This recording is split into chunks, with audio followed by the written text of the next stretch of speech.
예, 방금 소개받은 한성대학의 김상조입니다. 지금 한 26분 정도 되니까 46분까지 마무리하도록 하겠습니다. 사실 그러니까 제 발제문 보시면 아시겠지만 무려 제가 원래 작성한 걸로는 무려 A4 용지로 43쪽이었습니다. 그래서 제가 드리고 싶은 말씀의 자세한 내용은 글로 다 썼으니까 거기에서 핵심적인 것만 골라서 20분 내로 마치도록 하겠고요. 그리고 또 우리 모두가 공감하고 있는 것은 제가 이 자리에서 반복하지 않겠습니다. 우리가 좀 더 고민해야 될 부분에 집중해서 말씀을 드리도록 하겠고요. 그 다음에 시작하기 전에 이 말씀은 꼭 드려야 되겠는데, 아까 그 우리나라 국민들이 이 촛불 집회 이후에 그 상황을 분노와 불안으로 지켜보고 있다라고 말씀을 하셨는데, 사실 오늘 제가 아침에 글로벌 인베스터들과의 미팅을 하고 왔습니다. 조천 모임으로. 아마 여러분들이 이름 들어보시면 다 아는 정말 세계적인 어떤 투자자들인데요. 이분들은 우리 이상으로 한국 경제를 지금 우려의 눈길로 바라보고 있습니다. 그러니까 이렇게 표현하더라고요. 트럼프의 불확실성은 당선되기 이전보다 당선된 이후에 더 커졌다.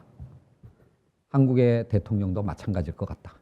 누가 대통령이 될지도 불확실하지만 누가 대통령이 되더라도 한국 경제의 미래는 너무나 불확실하다. 이렇게 보고 있더라고요.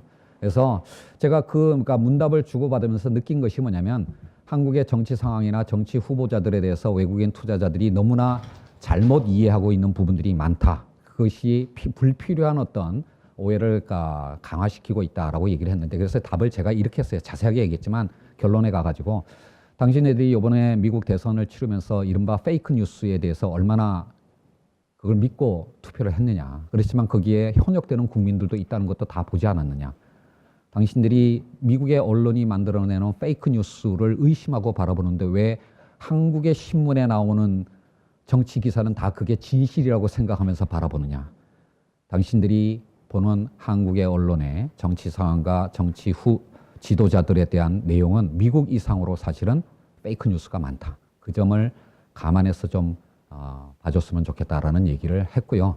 그 다음에 지금 그러니까 각 후보들이 쏟아내는 어떤 의미에서는 거친 발언들이 주로 특히 보수 언론을 통해서 보도가 되고 있지만, 그 이면에 직접 얘기를 들어보면 내용은 과거 특히 5년 전에 대통령 선거를 치를 때와는 굉장히 달라졌고 합리적으로 진화하고 있다라고 하는 것을 느낄 거다. 그 점을 주목해 보라고 했고요.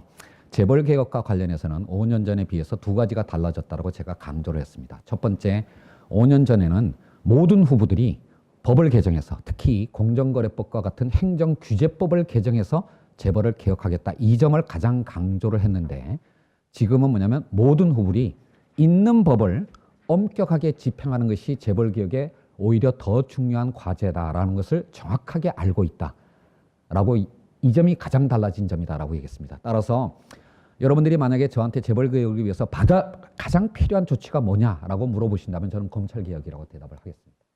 있는 법을 엄정하게 집행하는 것. 우리가 지난주에 이재용 부회장 불구속 결정 이런 걸 봤듯이 있는 법을 가장 엄격하게 공정하게 그렇게 집행하는 것이 재벌 개혁의 가장 중요한 과제다라고 하는 것이고요.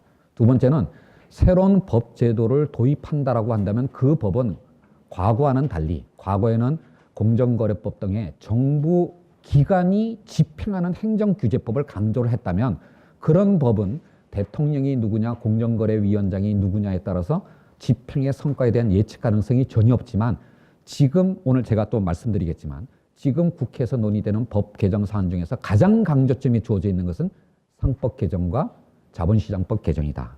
즉 뭐냐면 이게 단순히 정부가 규제를 집행하는 것이 아니라 마켓 플레이어들이 자신의 권리를 정확하게 정당하게 행사할 수 있도록 만들어주는 것. 이게 시장 질서 자체를 바꾸는 그런 측면의 법제도의 개정에 강조점이 두어져 있다. 이 두 가지가 현행법의 엄격한 집행과 두 번째 시장의 주체들의 권리를 더 활성화하는 법의 개정.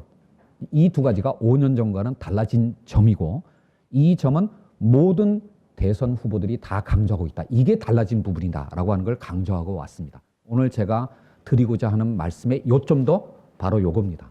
이것과 관련해서 재벌 개혁을 어떻게 우리가 사고해야 되느냐라고 하는 거고요. 제가 오늘 드릴 말씀의 목차는 이렇게 되어 있습니다.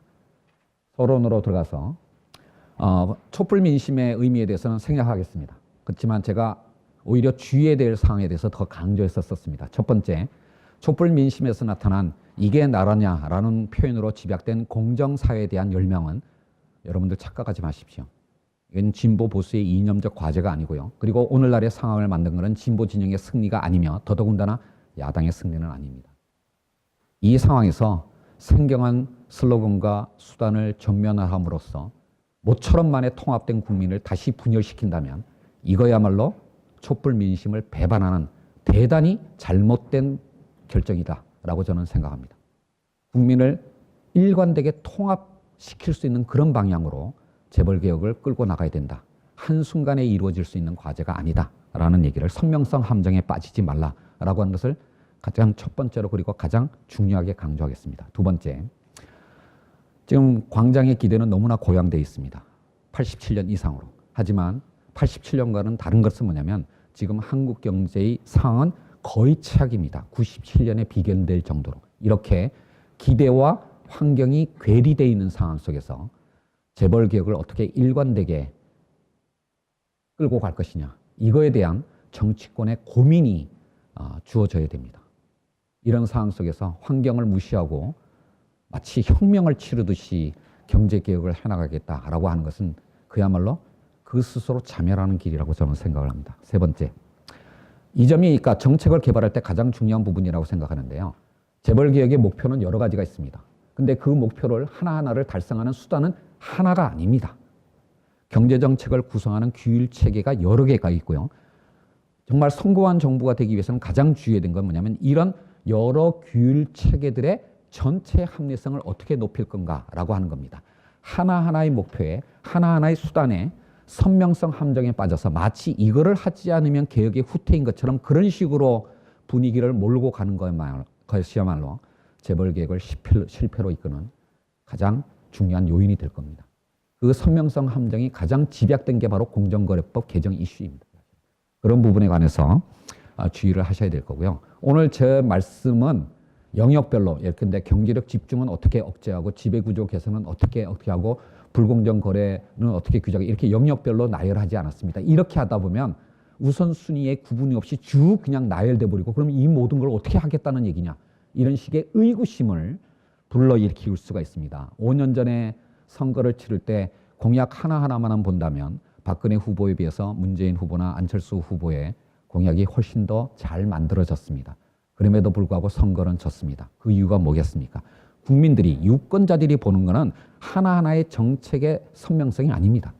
이 전체를 보고 얼마나 합리적으로 짜여졌으며 그리고 이 공약을 과연 일관되게 집행할 능력이 있느냐라는 걸 보고 투표한다라고 하는 것을 잊지 마시기입니다. 그런 의미에서 저는 시간적으로 최단기, 단기 과제와 중기 과제와 장기 과제 이렇게 타임 스케줄로 나눠서 이 발제문을 구성을 했습니다.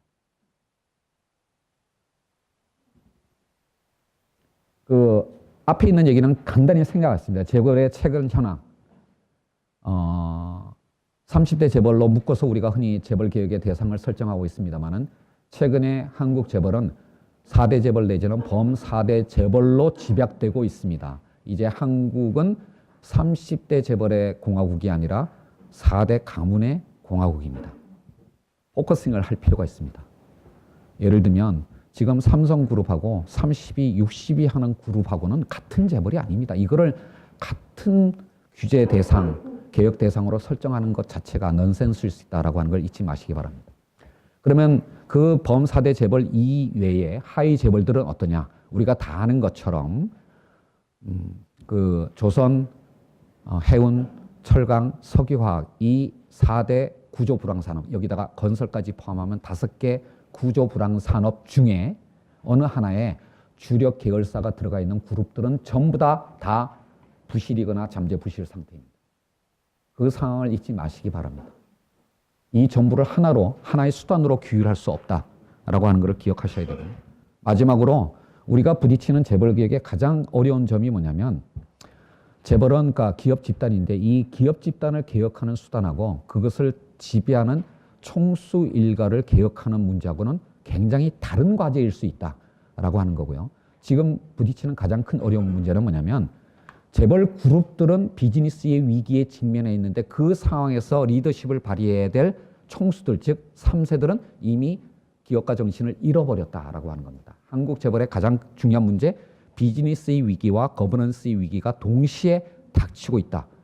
정말로 어려운 문제다라고 하는 것을 기억을 해 주시기 바랍니다. 자, 이런 상황 속에서 우리가 재벌 개혁의 전략을 어떻게 만들어 가야 되느냐라고 하는 고민이 있는데요. 일단 환경 분석을 해야 됩니다. 지금 분명히 뉴노멀 상황입니다. 2008년 크라이시스 이후에 특히 2012년 남유럽 재정 위기 이후에 우리나라만이 아니라 전 세계가 저성장 불확실성의 이른바 뉴노멀 시대에 들어갔습니다. 경제가 좋아질 수가 없습니다. 아까 조배숙 의원께서 참여정부 시절에 오히려 재벌 개혁이 어려워졌고 후퇴했고 경제력 집중이 심화됐다고 말씀하셨는데 그거는 참여정부의 의지의 문제이기도 했지만 보다 중요한 원인은 바로 그 순간의 차이나 이펙트가 시작됐기 때문입니다. 누가 대통령을 했더라도 재벌들은 돈을 벌고 경제력 집중이 강화될 수밖에 없는 상황이었습니다. 그런데 지금은 그 차이나 이펙트가 끝났습니다. 중국은 모든 측면에서 우리의 시장이 아니라 이제 경쟁자가 됐습니다. 이 점을 잊지 마셔야 됩니다. 세 번째, 우리가 성장해왔던 과거의 모든 전략이 다 이제 무너졌습니다. 특히 낙수효과 더 이상 기대하기 어렵습니다. 더 나아가서 급격한 인구 구조의 변화가 엄청난 사회적 경제적 부담이 되고 있다라고 하는 것도 다 아실 겁니다. 자, 이런 상황 속에서 우리가 재벌 개혁을 해야 되는 거예요.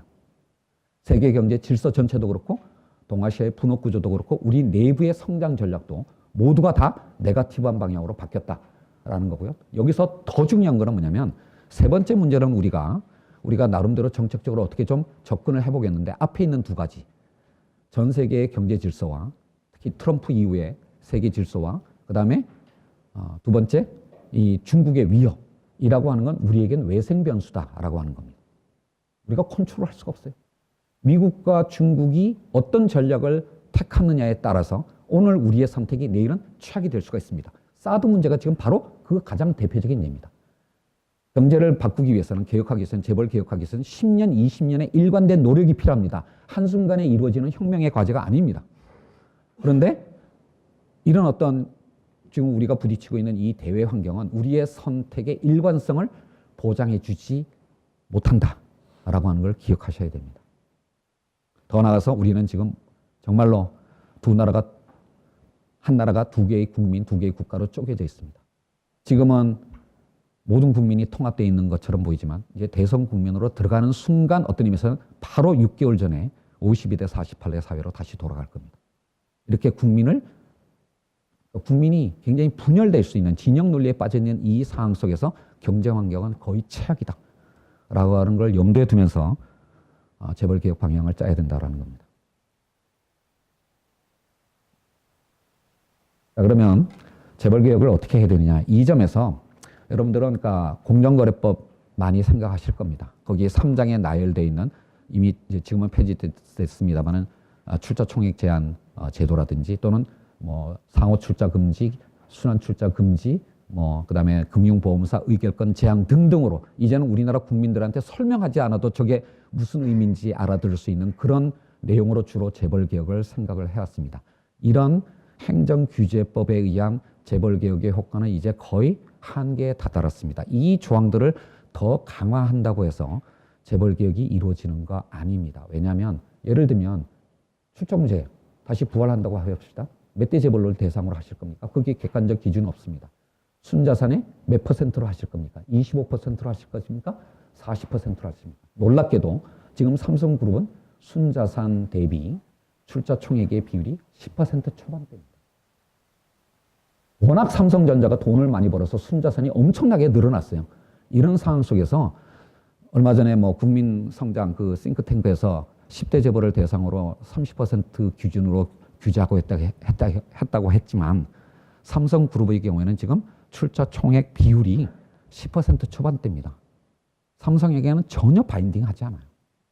그러니까 이런 어떤 상황을 보면서 우리가 개혁 방향을 짜야 된다는 거고요. 세 가지를 주의하셔야 됩니다. 아까도 말씀드렸다시피 재벌도 다양합니다. 1위 삼성하고 30위, 60위 그룹하고는 이건 같은 재벌이 아닙니다. 재벌들도 다양하고요. 재벌 목표도 개혁의 목표도 다양합니다. 경제력 집중 억제도 해야 되고 지부의 구조 개선도 해야 되고 하도급 거래 간의 어떤 거래도 그러니까 하도급 거래도 공정화 시켜야 됩니다. 근데 이 목표들이 충돌합니다. 이걸 하려고 보면 저게 잘 안 되는 경우들이 많아요. 이 점을 고려하셔야 되고 세 번째, 정말로 하나의 목표를 달성하는 수단이 하나만은 아니다. 이런 상황 속에서 규율 체계 전체의 어떤 합리성을 높여야 됩니다.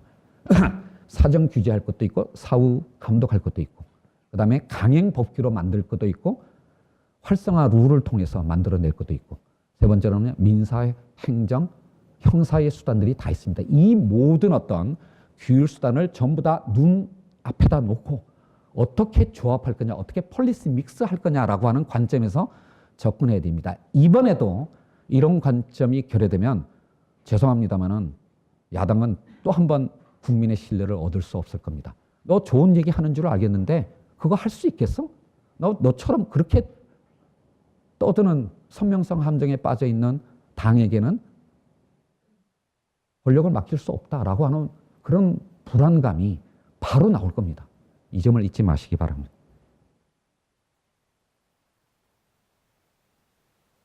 자, 개혁의 어떤 과제들을 세 가지로 이제 크게 구분했습니다. 이게 시간이 많지 않으니까 그냥 진짜 제목만 언급하는 순으로 갔는데요. 최단기 과제로는 두 가지만 언급을 했습니다. 이 최단기 과제로 제가 두 가지를 지정한 근거는 이렇습니다. 이 부분에 관해서는 이미 상당한 정도로 논의가 이루어졌습니다. 그리고 어느 정도의 컨센서스도 이루어졌습니다. 따라서 2월 임시국회에서도 국회 합의만 이루어진다면 통과될 가능성이 매우 높은 그리고 매우 중요한 과제들입니다. 그냥 제목만 보고 말씀드릴게요. 상법 개정.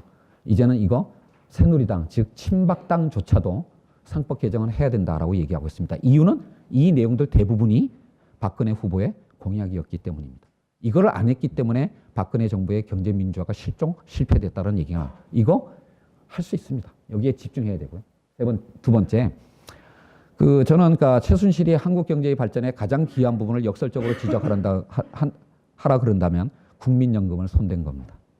국민의 노후자금, 국민연금을 손대는데 어떻게 이렇게 550조에 달하는 거대한 기금을 운용하는 국민연금이 저렇게 머니퓰레이션 될 수 있을까라는 의구심을 일으켰고요. 더 나아가서 기관 투자자들이 도대체 왜 저럴까라고 하는 것이 의문이 생겼습니다. 그래서 작년 말에 스튜어드십 코드, 기관 투자자의 주주권 행사에 관한 모범 규준이 만들어졌습니다. 이거 이른바 아세안 국가들보다도 늦었어요. 그거 빨리 좀 제대로 실효성 있게 만들고요. 그것을 더 실효성을 높이기 위해서 자본시장 법령을 개정할 필요가 있습니다. 바로 이 상법 개정과 자본시장법 개정에 가장 강조점을 두어야 됩니다. 그리고 이거는 공정거래위원회가 집행하는 행정규제법이 아닙니다. 우리 주주들 그리고 기관 투자자들이 자신의 권리를 행사하는 법입니다. 그렇기 때문에 시장 질서의 개선을 통해서 재벌 개혁하는 서스테이너블한 지속 가능한 개혁 수단이다라고 하는 걸 잊지 마셔야 되고요. 그 다음에 제가 여기에 대해서 거론했습니다. 진짜 선거 때마다 나오는 이 선명한 구호들, 특히 출총제 부활하고 기존 순환 출자까지 해소해야 된다. 이거 다시 언급하지 마십시오. 이번 대선에서는. 만약에 출총제 부활과 기존 순환 출자 규제를 얘기하는 정당이 있으면 저는 이렇게 비난할 겁니다. 바로 당신들이 촛불 민심을 배반하는 부역자들이다라고 제가 얘기를 할 겁니다. 이거 아무 소용 없습니다.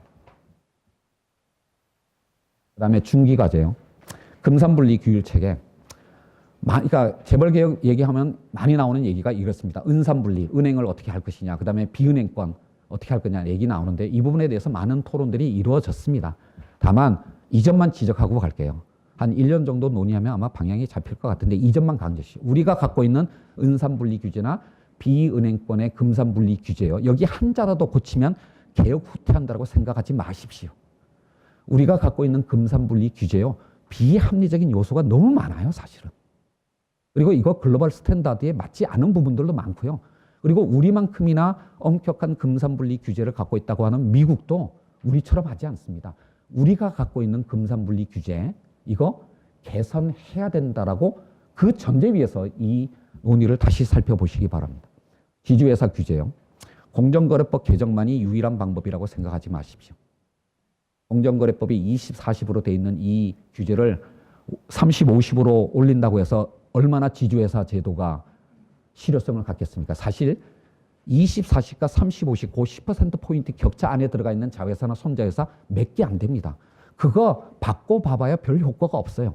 이거를 보다 효과 있게 바꾸는 거는 세법을 개정하는 겁니다. 네가 지주회사를 만들 때 자회사 지분 얼마 가져도 좋다. 20, 40만 채워라. 그렇지만 20, 40 가지면 자회사로부터 받는 배당에 대해서 세금 매기겠다. 이게 있어요. 그리고 지금 현행 법인세법에 있는 그 규정이 너무 완화되어 있습니다. 이거를 바꾸는 게 더 효과가 있어요. 왜 효과가 있는 줄 아십니까? 세법 바꾸는 건 예산 부수 법률입니다. 국회 선진화법의 대상이 아니에요. 이거 바로 본회의까지 갈 수 있습니다. 이런 거 바꾸는 게 지주회사 제도를 보다 실효성 있게 바꾸는 방법이에요. 방법이 여러 가지가 있습니다. 그걸 종합적으로 사고하시고요. 공정위 전속고발건 오늘 뭐 조선일보도 엄청나게 썼던데 이거 생각해 보십시오. 공정거래법 위반을 형사처벌하는 나라는 많지 않습니다. 거의 없어요. 대부분은 금전적 처벌합니다.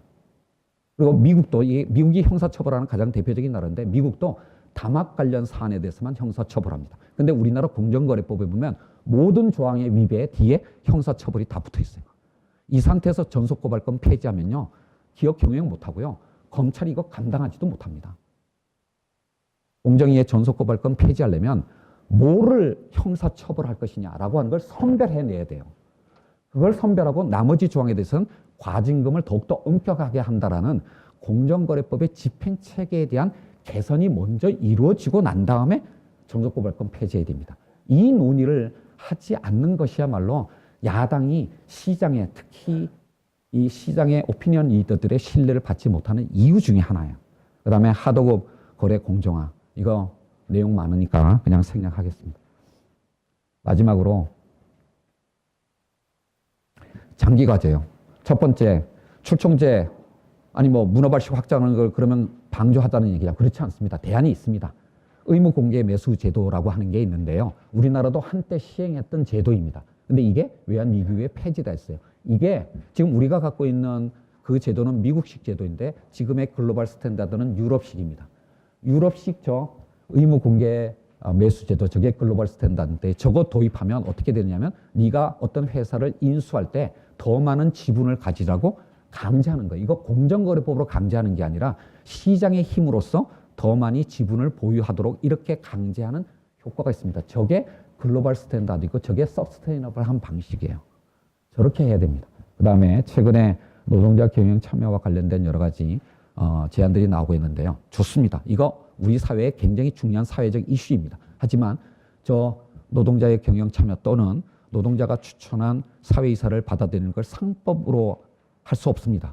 이런 노동자 경영 참여를 유럽 대륙 국가 중에서 상법에다 넣은 나라 없습니다. 저거 다 노동관계법의 특별법으로 하는 거예요.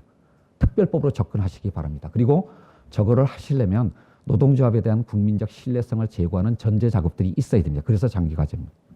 마지막으로 우리가 지금 제가 이 많은 어떤 수단들을 얘기를 했는데요. 지금 가장 큰 문제점이 뭐냐면 국회 내에서도 이 다양한 어떤 개혁 수단들을 종합적으로 사고하는 사령탑이 없습니다. 그러니까 상임위는 자기 소관 법률만 검토해요. 정부 부처도 마찬가지입니다. 자기 소관 법률만 검토합니다. 그러다 보니까 너무 선명하게 나가는 오류가 있고 동시에 모든 걸 다 막아야 되는 오류가 있어요. 이렇게 하는 게 아니라 이 전체 규율 수단들을 모두 다 모아놓고 어떻게 폴리스 믹스하는 게 전체 효과를 높일 거냐라고 하는 관점이 필요한데요. 그거를 위한 것이 뭐냐면 재벌 개혁과 관련된 여러 가지 규제 수단들, 특히 지금 공정거래법 3장에 들어가 있는 그 요소들, 이거 공정거래법에 안 맞는 요소들이 많습니다.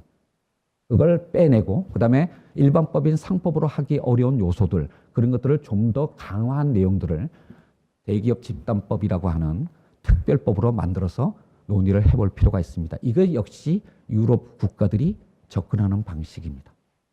우리가 지금까지 논의해왔던 그 좁은 우리만의 틀에서 벗어나서 좀 더 문제를 넓게 설정하고 그리고 좀 더 서스테인한 방식으로 해결하는 이런 노력을 기울여야 되고, 이런 고민을 한다라고 하는 것을, 야당이 이런 고민을 한다라고 하는 것을 국민들이 이해할 때, 그래 너희들이 한번 나라를 맡아봐라, 라고 하는 마음이 생길 겁니다. 이상입니다.